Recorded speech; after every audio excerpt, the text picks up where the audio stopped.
Receiving on behalf of Katie John is Catherine Martin from the Otno Regional Corporation. Good evening. Thank you to Alaska Women Hall of Fame for this honor of induction of Katie John. I want to also thank all the partners of this organization.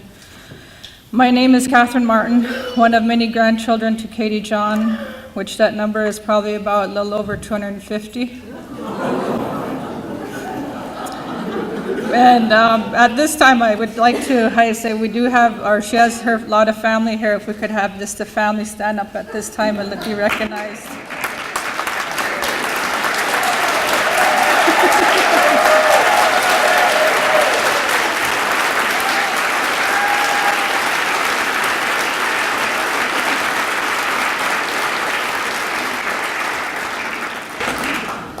My grandmother Katie needs no introduction. She is a hero in the Otno region. If you are an Alaska resident and familiar with the Subsistence history since 1984, then you know Katie John's story and her public contributions while she was living. After a long life dedicated to others and the protection of Alaska Native subsistence rights, Grandmother Katie went to be with the Lord on May 31st, 2013. She was 97 years old. Some would say it was no small coincidence that Grandma left us on this particular day. If you are from the Otno region or familiar with state subsistence fishing regulations, then you know that Otno people turn their fish reels on at midnight on May 31st, which starts the beginning of our fishing season. Grandma left us as she lived with us, with a sparkle in her eye, love for her family and people, and love for her family and people, and a sweet, serene smile. While our hearts grieved for her, we also celebrated the incredible woman she was. Close to 1,000 people attended Grandma's funeral and potlatch in Mentasta on June 7, 2013. Otno Incorporated and the delegates of the 2013 Alaska Federation of Natives Convention passed resolutions calling for the state of Alaska to designate May 31st as Katie John Day, and that bill is in legislation right now. While she was my beloved grandmother, my family shared her with the people of Alaska. The following is what the history books say about Grandma Katie. Katie John is an Otno Athabascan Indian and the daughter of the last chief of Baltzulneta. She was born in 1915 near the present-day community of Slana. She lived with her family at the native village of Baltzulneta from the time of 6 years old and the age of 16 when she married Fred John Sr. and moved to Mentasta.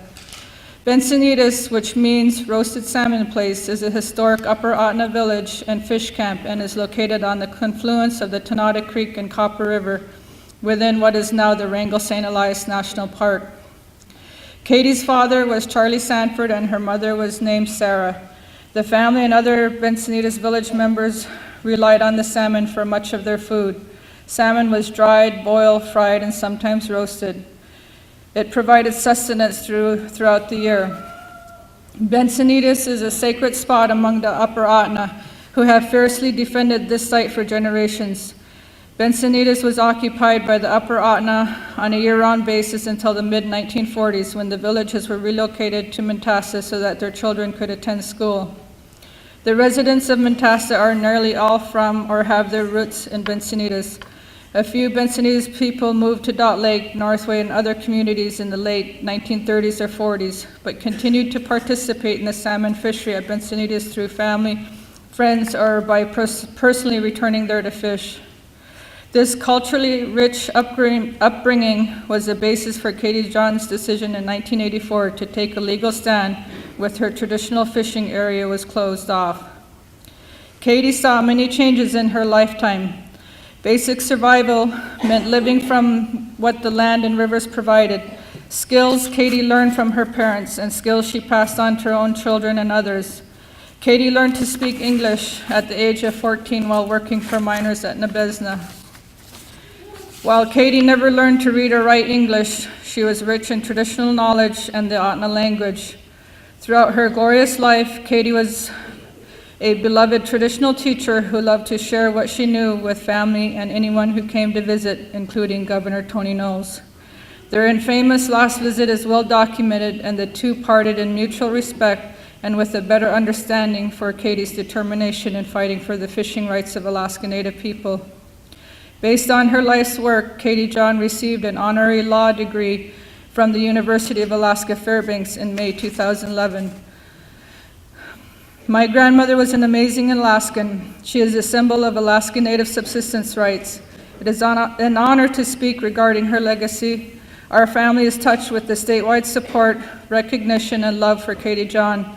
Having her inducted into the Alaska Women Hall of Fame is an incredible honor and show of respect for a woman who lived her whole life taking care of others. Thank you for this honor. Sanan.